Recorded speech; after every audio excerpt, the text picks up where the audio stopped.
Biz gunohlarni oshkora, pinhona sendan qo'rqmay qildik.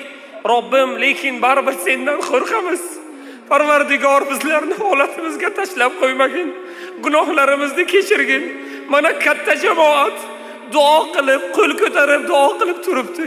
Robbim, jamoatni hurmati, Qur'onni hurmati, masjidni hurmati, Habibing Muhammad sallallohu alayhi va sallamning hurmati, gunohlarimizni kechir, duolarimizni qabul ayla.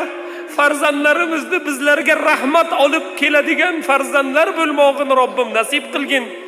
Ayollarimizga iffatni ber, afifalikni, tohiralikni, ibodatni Robbim nasib qilgin. Biz ayollarimizga bugun gapimiz o'tolmaydigan bo'ldi. Farzandlarimiz bizni quloq solmaydigan bo'ldi. Ota-onamizga biz bugun isyon qildik. Qur'onni, payg'ambarni, Allohning haqqini bilmaydik.